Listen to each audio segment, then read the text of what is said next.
Good morning and a very, very happy morning. We are reading Wabi Sabi written by Beth Kempton और हम शुरू कर रहे हैं चैप्टर नंबर 1 पेज नंबर 8 और चैप्टर कहता है इसमें हम जानेंगे कि वाबी साबी आज के ज़माने में क्यों रेलेवेंट है हमसे और इसके क्या गुण हैं कि क्या करेक्टरिस्टिक है।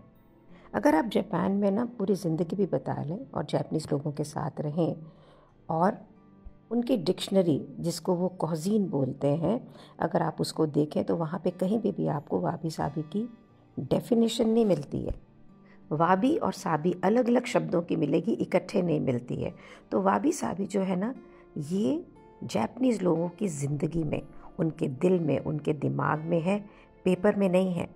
राइटर कहता है फ़िलॉसफी और वाबी साबी मैंने भी इंटरनलाइज की during my stay in Japan. अगर आप जापानीज़ लोगों को बोलो कि भाई तुम इसको समझाओ, वो इसे रिकग्नाइज़ करेंगे लेकिन वो समझा नहीं पाएंगे आपको। इसकी जो अंडरस्टैंडिंग है ये इंट्यूटिव है, ये रिफ्लेक्शन है अलग अलग ढंग से सोचने का, सीखने का। इसका दायरा एकेडमिक लर्निंग से बाहर है। बहुत मुश्किल है एक रैशनल लॉजिकल थिंकिंग आजकल के लोगों को ग्रैस्प करना वाबी साबी के बारे में, क्योंकि हम उलझे रहते हैं कैसे करें, क्या करें। हमें एग्जैक्ट ट्रांसलेशंस चाहिए, एग्जैक्ट डेफिनेशन चाहिए, स्पेसिफिसिटी चाहिए, कंप्लीट एक्सप्लेनेशन चाहिए, जो कि वाबी साबी को एक्सप्लेन करने के लिए नहीं मिलती। तो अगर हम सच में अप्रिशिएट करना चाहते हैं इस कल्चर के विजडम को, तो हमें इस चीज़ के लिए सचेत रहना पड़ेगा कि यहाँ पे बहुत सारे अनसेड वर्ड्स हैं जिसकी कोई भाषा ही नहीं है और उसी में इसका सच्चा जो संदेश है। चलिए पहले समझते हैं कि ओरिजिन कैसे हुआ वाबी साबी का। तो अगर हम वर्ड देखते हैं वाबी, ये शब्द is about finding beauty in simplicity, एक स्पिरिचुअल रिचनेस, आध्यात्मिक रिचनेस, सिरेनिटी यानी शांति और अपने आप को मटेरियल वर्ल्ड से डिटैच करना। मैं आपको ये बताऊं, शायद आपको ये लगेगा बुक पढ़ते हुए कि हम बात कर रहे हैं कोई साधु संत या कोई अपने आप को आजकल की दुनिया से अलग करना। ऐसा नहीं है। आप ये सोचो कि आप सब चीज़ों में रहते हुए भी अगर आपका चित्त बिल्कुल शांत और साधु हो, कैसा होगा। That is what we are trying to understand through Japanese culture and wabi sabi. So wabi क्या हुआ? सिंप्लिसिटी के अंदर खूबसूरती, स्पिरिचुअल रिचनेस, शांति को देखना। साबी एक समय का रास्ता है जिस रास्ते के अंदर हर चीज़ ग्रो करती है, डिके करती है और किस प्रकार एजिंग जो है एक विजुअल स्वभाव, नेचर, यात्रा को बदलती है। इट इज़ नॉट अबाउट कि हम क्या देख रहे हैं, इट इज़ अबाउट कि हम इस ज़िंदगी को, इन चीज़ों को अपने आसपास देख कैसे रहे हैं। आप सोचिए कि आपने कभी कोई व्यक्ति कोई नेचर में जाता है, पेड़ पौधों के पास जाता है, उसको उससे बहुत ही कनेक्ट करता है। मैंने बहुत सारे बड़े बड़े घर ऐसे देखे हैं जो पर्दे करके, फर्नीचर करके बाहर की दुनिया को बिल्कुल बाहर ही कर देते हैं और बहुत से घर सारा दिन खिड़की दरवाजे खोल के हवा को अंदर आने देते हैं। तो इट्स नॉट मैटर कि आप क्या देख रहे हैं, कैसे जी रहे हैं, इट इज़ मैटर ऑफ कैसे, how do you perceive it. Writer कहता है वाबी और साबी, उनको जब इकट्ठा किया जाता है तो इट इज़ फैसिनेटिंग कि कंबाइंड ये हमारी ज़िंदगी को क्या मीनिंग देता है। अब वो कहते हैं इसकी सेटिंग देखिए, 16th सेंचुरी के अंदर जब पूरी दुनिया के अंदर कॉलोनियलिज्म चल रहा था, जब मोनालिसा पेंट की जा रही थी, शेक्सपियर अपने मास्टरपीस लिख रहे थे, चाइना मिंग डायनेस्टी में ग्रो कर रहा था। कहने का अभिप्राय ये है कि जब दुनिया में सब जगह प्रसिद्धि, आर्ट और कल्चर था, उस समय जापान लड़ाइयों में, डिस्ट्रक्शन के अंदर, सूखे में, नेचुरल डिजास्टर्स के अंदर फंसा हुआ था। मिलिट्री लीडर्स जिसे जापानीज़ लोग शोगुन बोलते हैं और फ्यूडल लॉर्ड जिसे जापानीज़ लोग डेमियो बोलते हैं, वो सबके ऊपर हावी थे, वो पावरफुल थे। बहुत सारे नए कैसल्स बिल्ट किए गए और वहाँ पे समुराई वॉरियर्स को रखा गया ताकि वो कैसल्स को, किलों को प्रोटेक्ट कर सकें। ये समुराई वेल एजुकेटेड थे, पावरफुल थे और ये लोग बुद्धिज़्म, ज़ेन बुद्धिज़्म को बहुत मानते थे क्योंकि वहाँ पे एक डिसिप्लिन था, एक मेडिटेशन था। और ये इसलिए भी हुआ क्योंकि समुराई का जो काम था लोगों को प्रोटेक्ट करना, किलों को प्रोटेक्ट करना, उसके अंदर उनको रात को बहुत जगना पड़ता था। तो ज़ेन बुद्धिज़्म की प्रैक्टिस से उनको स्पिरिचुअल बेनिफिट होता था। वो अपनी ज़िंदगी की जो इतनी वॉयलेंट लाइफ थी, नहीं तो हमेशा लोगों को बचाने की, करने की, अपने मालिकों को, उसमें पीस और हार्मनी क्रिएट होती थी। तो ज़ेन बुद्धिज़्म की वजह से उनके पास एक अपॉर्चुनिटी थी कि वो ज़िंदगी की ब्यूटी और लाइफ को देख पाए। एक तरफ तो जापान में बहुत समृद्धि थी, ज़िंदगी को बहुत शान से जिया जा रहा था। दूसरी तरफ मैनी ऑर्डिनरी पीपल जो थे वो बहुत ही गरीबी के अंदर रह रहे थे। जहाँ रूलिंग मर्चेंट जो रिच लोग थे वो बड़े बड़े कासल्स के अंदर पार्टीज़ कर रहे थे, सोशल इवेंट्स कर रहे थे। यहाँ पर एक कल्चरली वो एक वेल्दी टी गैदरिंग करते थे, चाइना से टी बाउल्स, यूटेंसिल्स, महंगी महंगी चीज़ों को मंगाकर।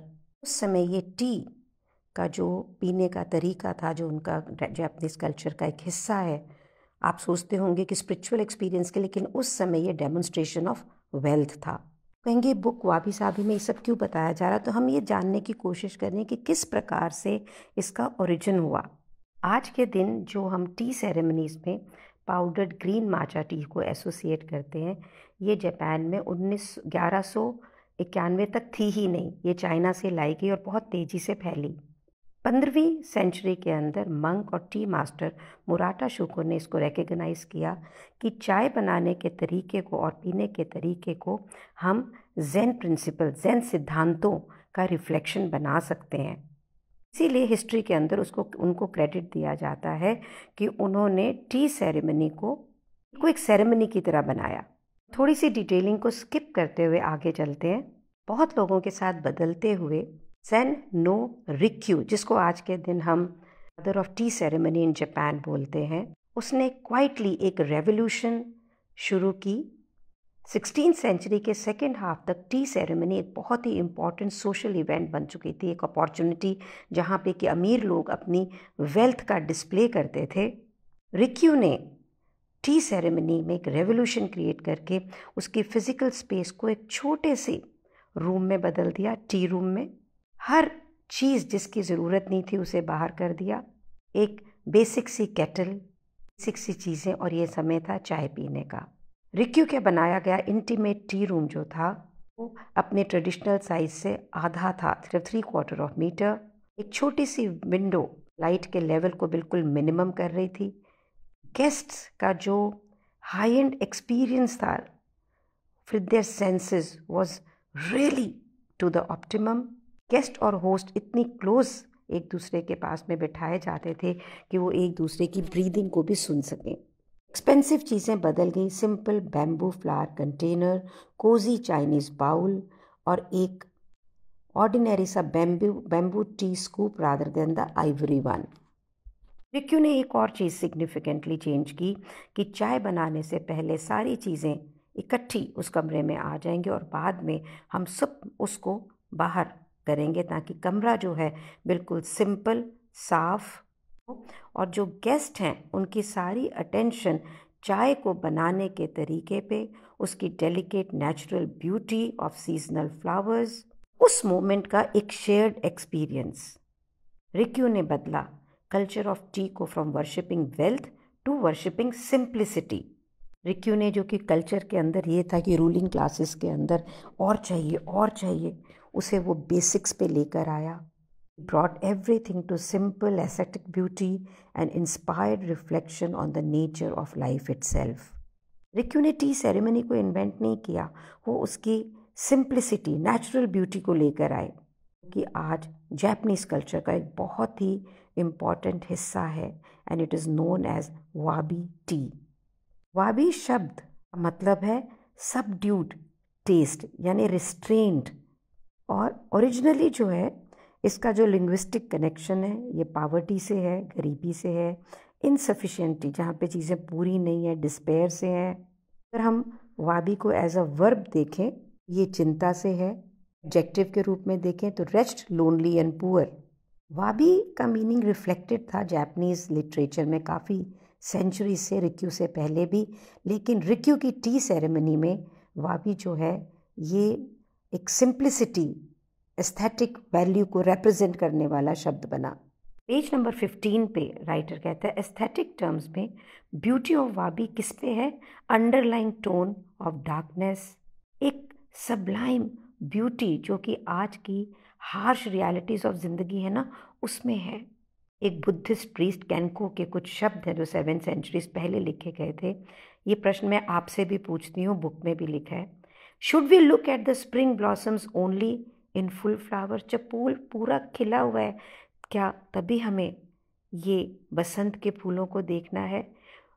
क्या हमें चंद्रमा को तभी देखना है जब आसमान बिल्कुल क्लाउडलेस और क्लियर होता है? का लिखना है खूबसूरती सिर्फ जॉयस और लाउड और ऑब्वियस चीज़ों में नहीं है, अभी इम्प्लाई करती है स्टिलनेस, स्थिरता, जो कि जिस वक्त हम इन संसारिक चीज़ों से उठते हैं तो हमें मिलती है। अभी एक एक्सेप्टेंस है रियलिटी का, जिसे लैंडमार्क में कहते हैं व्हाट इज सो। हम कहते हैं ओके दिस इज इट, एक इनसाइट जो उसके साथ आती कि भाई अब तो यही है और मैं इसे एक्सेप्ट करता हूँ, नाउ व्हाट। हमें अलाउ करती है टू रियलाइज़ कि हमारी ज़िंदगी की कोई भी सिचुएशन हो, उसके अंदर कहीं पर कुछ ना कुछ खूबसूरत तो है ही। वाबी डिस्क्राइब कर सकती है वो फीलिंग जो आप जनरेट करते हैं जिस समय आप सिंप्लिसिटी के अंदर खूबसूरती खोज पाते हैं। एक सेंस है संतुष्टि का, जिसे आप खोज पा रहे हैं इस मटीरियलिस्टिक वर्ल्ड के शिकंजे से बाहर निकल के। राइटर कहता है कि सालों के अंदर जापानीज टी सेरेमनी की बहुत सारी चीज़ें बदली हैं, लेकिन जो फिलॉसफी है that stays the same. Ultimately wabi एक दृष्टिकोण है, एक माइंडसेट है जो अप्रिशिएट करता है विनम्रता को, सिंप्लिसिटी को, फ्रुगैलिटी को। एक रास्ता है जो आपको लेके जाता है कंटेंटमेंट, संतोष, ट्रैंक्विलिटी की तरफ। जो वाबी का सही मीनिंग है, जो स्पिरिट है ना, वो डीपली कनेक्टेड है इस आइडिया से कि हम ये एक्सेप्ट कर लें कि एज अ मनुष्य, एज अ ह्यूमन बीइंग, हमारी जो ज़रूरतें हैं वो बहुत ही सिंपल हैं, थोड़ी हैं। बीइंग हम्बल, ग्रेटफुल, शुक्राने में रहना फॉर द ब्यूटी जो ऑलरेडी एग्जिस्ट करती है जिस भी जहाँ भी हम हैं। जब हम आज इसको समझ रहे हैं तो हमने क्या समझा? एक टी सेरेमनी जो बहुत ही शोशे से शुरू हुई, जहाँ पे लोग अपनी वेल्थ दिखाते थे, हम भी आज के दिन लाइफ में यही कर रहे हैं। तो सिंप्लिसिटी से मतलब ये नहीं है कि अगर आपको सोसाइटी में, बड़े घर में, बड़ी चीज़ों में, धन में रहना है, रहिए, लेकिन क्या अंदर से, सोल से, can we be detached? Can we really live a simple life? Wabi sabi को पढ़ने से पहले मैंने बुक पढ़ी साइकोलॉजी ऑफ मनी। उसमें वो लिखता है आधी से ज़्यादा ज़िंदगी जो हम बड़ा घर, बड़ी गाड़ी, बड़ी चीज़ों के अंदर हमेशा कोशिश करते रहते हैं और अपनी पता नहीं लाइफ को क्या बना लेते उस पैसे को एक्यूमुलेट करने में, that is an ego trip. जब मेरे कोच ने मुझे ये बात बोली थी तो शायद मुझे समझ नहीं आ रही थी कि तुम्हें इतने बड़े घर में रहने की क्या ज़रूरत है और अपने आप को परेशान करने की, क्योंकि बड़े घर की मेंटेनेंस, स्टाफ, ये वो फलाना ठिकाना। At the age of 65, when I'm looking at a spiritual life, it is really needed. And he told me it is your ego trip. तब मैंने नहीं मानी। फिर जब मैंने साइकोलॉजी ऑफ मनी पढ़ा, उसके अंदर इसके बारे में बहुत ही क्लियरली मेंशन था। और आज जब मैं वाबी को पढ़ रही हूँ, जब मैं अपनी ज़िंदगी के अंदर वो पल चाहती हूँ जहाँ पे मैं अपने आप में अपने आप को पूर्ण महसूस कर सकूँ, तो मुझे मालूम पड़ रहा है ये जो हम दुनिया में एक सोशल प्रेशर के अंदर, जो हमारी अपब्रिंगिंग के अंदर भी जो हमने सीखा है, हाउ ये कैसे हमें ट्रैप करता है। मेरे पापा कहते थे पहले हम चारों तरफ दीवारें खड़ी करती हैं और फिर कहते हैं हम कैद हो गए। Can we really respect life for its own precious life? जो मुझे समझ के आ रहा है, मुझे ये समझ में आ रहा है, can I experience the beauty in every possible moment, the moment which is not permanent. है कि हम रिफ्लेक्ट करें अपनी ज़िंदगी को। Thank you so much for being with me, thank you so much for being in my life for the same. आगे कल पढ़ेंगे।